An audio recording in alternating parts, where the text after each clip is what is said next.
Good afternoon. It's a delight to have a conversation with industry veterans and on a topic as pertinent as this. We all know the world around us has changed.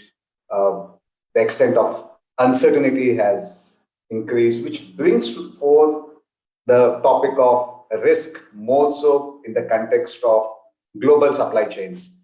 And then both of you, thanks, gentlemen, have seen through this, experienced these.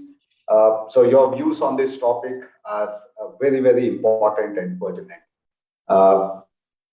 Mr. Prasad, sir, may I request your thoughts, opening thoughts on this topic in terms of, has this now, the supply chain uncertainty, managing that, has this become a board level discussion today? Or is it seen as something which is a short term that we will tide over? Your views on this, sir? So, good afternoon, everyone. And Sastry, sir, good to see you in a moderator review. We've been working many years as a partner, but this is a new way of working together. And Radha, sir, namaskar again. Good to be in touch with you for last few days. So, Sastry, coming to your point, it is needless to say, but it is obvious, but I will re-endorse it. Supply chain over previous decades or years had been more an operational domain, and as long as the supply is there, everything is good. It's like our electricity or water. As long as it's there, nobody looks at it. When it goes off, then everybody looks at it, what's happened. However, now there is an increasing recognition across the industries, and I will speak more from a pharma especially, that it is not anymore an operations or delivery topic. It is a corporate level topic, or it's a boardroom level topic. And to give you a perspective, we have in Biocon, we have a risk presentation to our audit committee to board, and it is on a quarterly basis. And we discuss specifically in the board agenda item as what are our risks, whether and we will along the side we will discuss about it. But because it is it always has been a lifeblood of the organization or the humanity we serve from the pharma perspective, but it has become much more, I think, become more prominent with the COVID pandemic, which has become. And shortly we'll talk about what are the risks, how do we track them, and how do they impact overall the company, the economy, the country, and ultimately the most important, the lives of all our human race. Radha sir and Sastry, back to you, please. Gupta ji, your thoughts on this, and I will also perhaps add a little more to it in terms of, is that shaping your strategies and policies as well? Right. I think Mr. Prasad has already mentioned about, and very well said in one line, that you realize it when it is not around, right? You realize the importance when it is not there. So my point will be that for the ages, I think we have been doing the risk planning. It's not new, right? It has been part of our planning for sure. However, I will say with the intensity it is being done is different depending on the, like in this pandemic, different kind of challenges came in. Have we not done the risk planning earlier? I think we have done a lot of risk planning in supply chain even earlier, but the challenges this time were totally different. So what I would say is that risk planning or the uncertainty management has been always a topic in the boardrooms, always. However, the different situation give you different kind of challenges, and hence the intensity goes up and down kind of thing. Having said that, I think the policies certainly are changing. And if you see, generally the consumer is changing. The consumer behavior, which we have seen in the past few years, is, totally changing. And because consumer is changing, markets are also changing. We have seen from traditional market to modern trade, now to e-commerce completely kind of thing.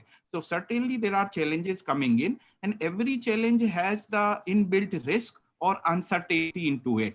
So risk planning has been into the process. However, we need to respond depending on which kind of situation has come in I would say. So that is my response, Mr. Sastry. Shastri, Thanks, sir. if I can add to it, I would Yes. also just say, since it's a fireside chat, so I think it's a free-flowing. What I would like to add is, as Radha sir just said, markets are changing. The whole dynamics of supply chain is changing. So although we've been doing the risk planning, now the risk has to be assessed in a very different manner than what it was before. I'm just building up on what Yes. Gupta ji said. I'll give you an example. In pharma, the regulatory is also a risk. So we always, traditionally, we only think is the product or the logistics or the vendors is a risk. So I'll give you an example. In Biocon, we are tracking in the 7 categories of the risk impact. Well, the first one is regulatory impact. What if the FDA regulation changes? What if the EMA regulation changes? The second is, of course, our business continuity and operations impact, which is the normal disruption of the supply. Then we faced something last year is geopolitical.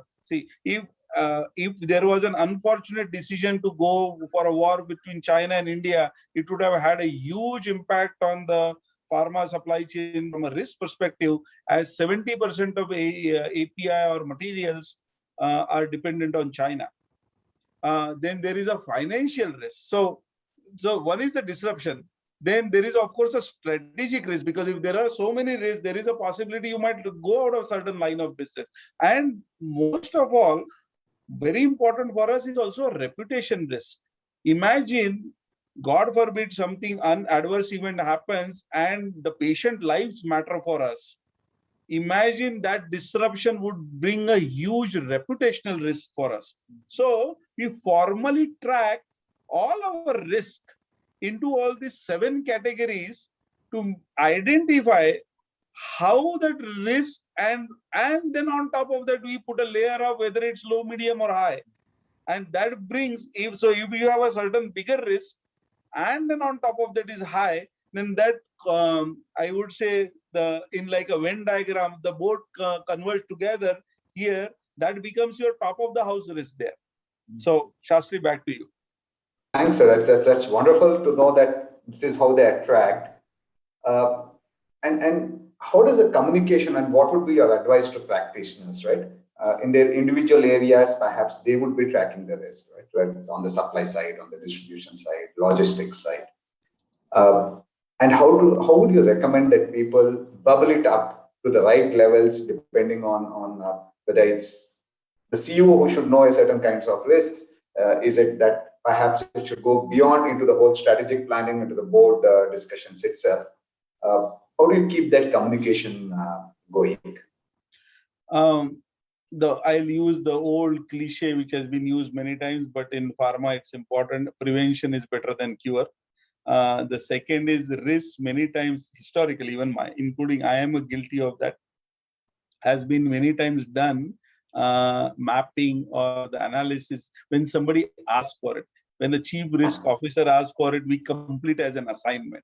I think now the time is long come that it has to be embedded into again our word, into the DNA of our operations or the businesses. So the answer to the practitioner is, it's not a nice to have an activity which you do it in the spare time. It has to be the part of the activity, whether it is, as you said, it is the vendor development, whether it is the planning, whether it is the manufacturing plants, whether it is the delivery to the patients. Because the landscape, as Radha sir said before, it is changing very drastically. For example, look, all our traditional medicines of oral solid dosages of tablet capsules is changing exponentially towards more therapeutic categorized medications for the patients, to the new drug delivery devices. And that will pose a very different risk. Imagine a patient somewhere there, and there is an adverse event from the device or the drug or the delivery or from a regulatory perspective, what colossal impact it will bring across the value chain of the organization, or for that matter, the entire therapeutic delivery for the patient. So this is not a nice to have once a quarter activity for board anymore. So that would be my take. Radha sir. Fantastic perspective, sir. Gupta ji, and how would you suggest that practitioners actually take it up? I think Mr. Prasad has already said it. It need to be process driven. I think it cannot be left on the people, but yes, they do play a major role. How robust we make the processes so that these risks, and I would say rather the symptoms of those risks are proactively captured in the system and passed on up and down both ways is something which need to be done. Now, this could be through the systems, technology, which we are talking about, that these risks need to be at early stages to be captured. Now, having said that, I know there are, you can divide them into internal and external risk, and you can divide as well the known risk and unknown risks. Now, what happens, there is always that you will have the tick mark, which Mr. Prasad talked about, that these are the known risk, and maybe we are prepared with that. And there is an entire organization knows there are FPRs, first person responsible to know and communicate it all over. There are good systems around in the supply chains already available over there.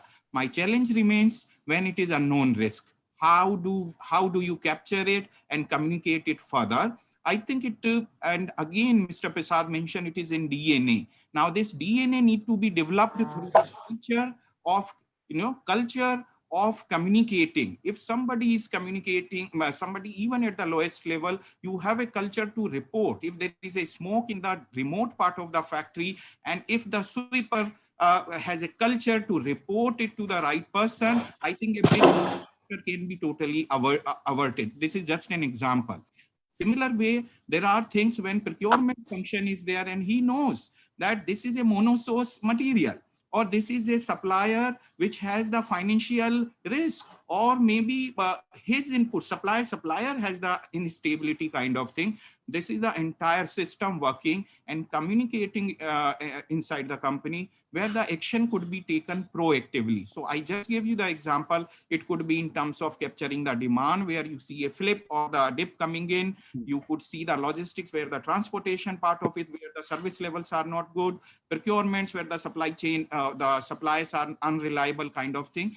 A collaborative effort need to come in internally. And I would also say the entire supply chain works interdependently. If my suppliers don't supply, and I keep saying, Mr. Sastry, it into various forums, that your A class product might need a Z class, very, very small item, which does not need any attention. But without that, you will not be able to produce your A class item, right? And that's where a system need to be built in, where the interdependency is so high that not only within, but your partners as well have the culture to communicate the risk which they can foresee, and we can build upon those risks proactively. And then, of course, there will be still some unknown risk which we shall manage as and when they come. So there are three words that. Yeah, go ahead, Shastri. Go ahead, sir. Go ahead. It's a very beautiful 2-3 points he mentioned. One is known risk and unknown risk, and the other thing, I'll just quote a small quick example, and it's not the big things. As they always say, you don't fall on the road by hitting the big stones. You slip with the small stones. So we had this issue 2-4 weeks back. While we were doing this known risk, we were covering China, we were covering the logistics, we were covering this. Suddenly, the pandemic created a shortage of oxygen. And we, being a fermentation-based biotechnology company, we need 10,000 liters of oxygen every day. So imagine that what you are talking about, the 2 points. One is the unknown risk. Yes. And second, it's not the category A item, because the oxygen tanks comes every day. So there is no issue. But suddenly, everything came to a grinding halt. So, Shastri, back to you. Sorry, you were saying. I think that's a beautiful one of saying, the unknowns. How do we manage that? I have one another question from what Mr. Gupta ji had mentioned. Apart from culture, he also said technologies. Traditionally, we've been using technologies more for the planning side, right? When it comes to supply chain, how do you see that the role of technology when it comes to managing risks going forward? Prasad sir, and after that I will perhaps ask Gupta ji also the same, his thoughts also on that. You've been very kind to me. I think Gupta ji, sir, I give him chance to talk first, and then I will answer.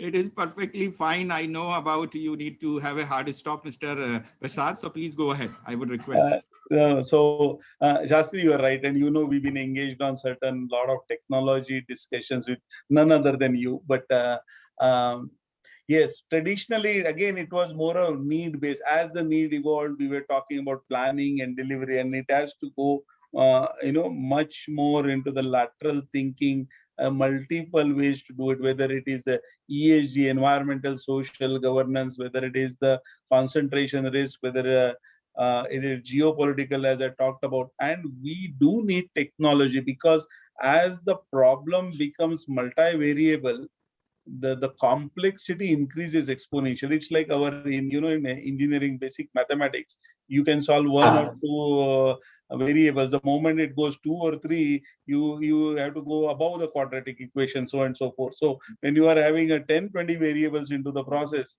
I don't think technology, without technology, I don't even fathom how you will do it.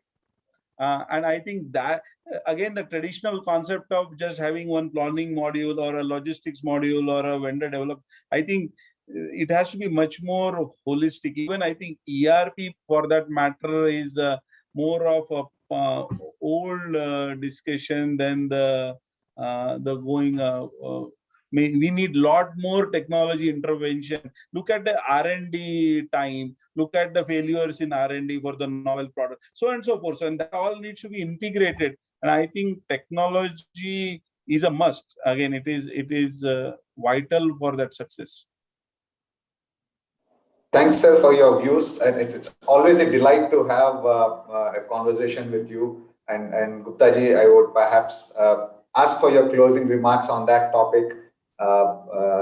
Given the, I know there's a bit of a time constraint, I would love to have this as a longer conversation, but would request your closing remarks on this, Gupta ji. Sure. I think the processes and technologies are complementary. I think the technology is something which facilitates all the actions which you are taking, and they make it easier to capture all those kind of things which are coming.